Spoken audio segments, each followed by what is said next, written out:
ಹರೇ ರಾಮ. ನಮಸ್ಕಾರ ಇದ್ದು ಬನ್ನಿ.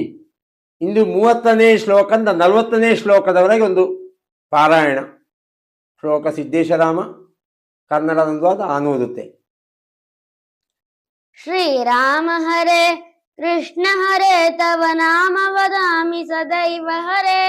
ರಾಮ ಸ್ಮರಣಂ ಧನ್ಯಮುಪಾಯಂ ನಹಿ ಪಶ್ಯಾಮೋ ಭವತರಣೆ. ಶ್ರೀರಾಮ ಹರೇ. ಹರಿ ಓಂ. ಇವತ್ತು 31ನೇ ಶ್ಲೋಕದಿಂದ 40ನೇ ಶ್ಲೋಕದವರೆಗೆ ಪಾರಾಯಣ. ಚಿತ್ರಕೂಟಮನುಪ್ರಾಪ್ಯ ಭರದ್ವಾಜಸ್ಯ ಶಾಸನಾತ್ ರಮ್ಯಮಾವಸತ್ಥಂ ಕೃತ್ವಾ ರಾಮಮಾಣವನೇತ್ರಯಃ ದೇವಗಂಧರ್ವ ಸಂಕಾಶಾಸ್ ಅತ್ರ ತೇನ್ಯವಸನ್ ಸುಖಂ. ಚಿತ್ರಕೂಟಂ ಗತೆ ರಾಮೇ ಪುತ್ರ ಶೋಕಾತುರಸ್ತದಾ ರಾಜಾ ದಶರಥ ಸ್ವರ್ಗಂ ಜಗಮಾವಿಲಪನ್ ಸುತಂ. ಗತೆ ತು ತಸ್ಮಿನ್ ಭರತೋ ವಸಿಷ್ಠ ಪ್ರಮುಖೈರ್ದ್ವಿಜೈಃ ನಿಯುಜ್ಯಮಾನೋ ರಾಜ್ಯಾಯ ನೈಚ್ಛದ್ರಾಜ್ಯಂ ಮಹಾಬಲಃ. ಸ ಜಗಾಮವನಂ ವೀರೋ ರಾಮಪಾದ ಪ್ರಸಾದಕಃ.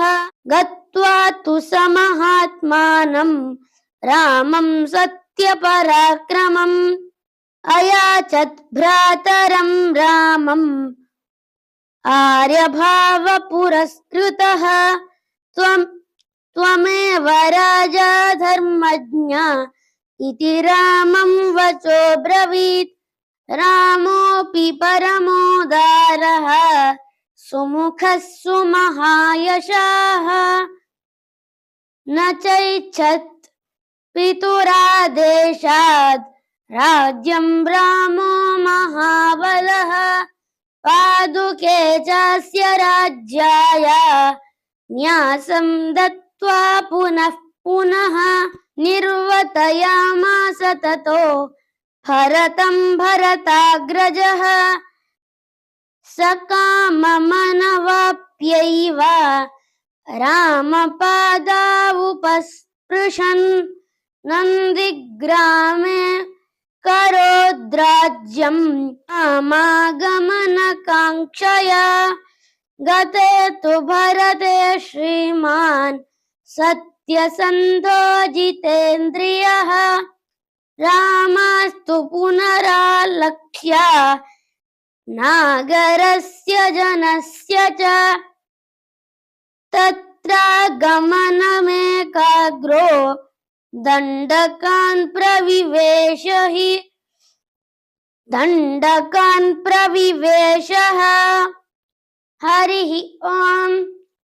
ಶ್ರೀರಾಮ ರಾಮ ರಾಮೇತಿ ರಮೇ ರಾಮೇ ಮನೋರಮೇ. ಸಹಸ್ರನಾಮ ತತ್ತುಲ್ಯಂ ರಾಮನಾಮ ವರಾನನೆ. ಹರಿ ಓಂ. ರಾಮನು ಚಿತ್ರಕೂಟಕ್ಕೆ ಹೋದ ಬಳಿಕ ಪ್ರೀತಿಯ ಪುತ್ರನ ಅಗಲಿಕೆಯಿಂದ ಶೋಕದಿಂದ ಪೀಡಿತನಾದ ದಶರಥ ರಾಜನು ರಾಮನನ್ನು ಪದೇ ಪದೇ ನೆನೆಯುತ್ತಾ ವಿಲಪಿಸುತ್ತಾ ಸ್ವರ್ಗವನ್ನೈದನು.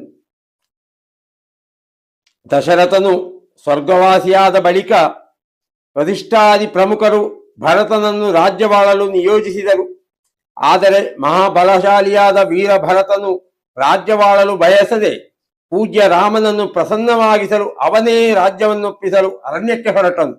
ಅಲ್ಲಿಗೆ ಹೋದ ಬಳಿಕ ಸದ್ಭಾವನಾಯುಕ್ತ ಭರತನು ಅಣ್ಣನಾದ ಸತ್ಯ ಪರಾಕ್ರಮಿ ಮಹಾತ್ಮ ಶ್ರೀರಾಮನಲ್ಲಿ ಬದ್ಧಾಂಜಲಿಯಾಗಿ ಹೀಗೆ ಹೇಳಿದನು: ಅಣ್ಣ, ಧರ್ಮಜ್ಞನಾದ ನೀನೇ ರಾಜನಾಗಬೇಕು. ಆದರೆ ಮಹಾನ್ ಯಶಸ್ವಿ ಪರಮ ಉದಾರಿ ಪ್ರಸನ್ನವದನ ಮಹಾಬಲಿ ಶ್ರೀರಾಮನು ತಂದೆಯ ಆದೇಶವನ್ನು ಪಾಲಿಸಲಿಕ್ಕಾಗಿ ರಾಜ್ಯವನ್ನು ಬಯಸದೆ ಆ ಭರತಾಗ್ರಜನು ತನ್ನ ಪಾದುಕೆಗಳನ್ನು ಆತನಿಗೆ ಇತ್ತು. ಈ ಪಾದುಕೆಗಳನ್ನು ನನ್ನ ಪ್ರತಿನಿಧಿ ಎಂದು ಭಾವಿಸಿ ನೀನು ರಾಜ್ಯಭಾರ ಮಾಡು ಎಂದು ಹೇಳಿ ದುಃಖಿಸುತ್ತಿದ್ದ ಭರತನನ್ನು ಮತ್ತೆ ಮತ್ತೆ ಸಂತೈಸಿ ಕಳಿಸಿಕೊಟ್ಟನು. ಭರತನ ಇಚ್ಛೆಯು ಪೂರ್ಣವಾಗಲಿಲ್ಲ. ಆದರೂ ಅವನು ರಾಮನ ಚರಣಗಳನ್ನು ಸ್ಪರ್ಶಿಸಿ ಅವನ ಅಪ್ಪಣೆಯಂತೆ ರಾಮನ ಆಗಮನವನ್ನು ಪ್ರತೀಕ್ಷೆ ಮಾಡುತ್ತಾ ನಂದಿಗ್ರಾಮದಲ್ಲಿ ಇದ್ದು ರಾಜ್ಯವಾಳಲು ತೊಡಗಿದನು. ಭರತನು ಮರಳಿ ಹೋದ ಬಳಿಕ ಸತ್ಯಪ್ರತಿಜ್ಞ ಜಿತೇಂದ್ರಿಯ ಶ್ರೀಮಾನ್ ರಾಮನು ಅಲ್ಲಿಗೆ ನಾಗರಿಕರು ಪುನಃ ಪುನಃ ಬಂದು ಹೋಗುವುದನ್ನು ನೋಡಿ ಏಕಾಗ್ರ ಭಾವದಿಂದ ದಂಡಕಾರಣ್ಯವನ್ನು ಪ್ರವೇಶಿಸಿದನು. ಇಂದಿನ ಪಾರಾಯಣ ಇಲ್ಲಿಗೆ ಮುಕ್ತಾಯಿತು. ಕಾಮ ಹರೇ ರಾಮ್.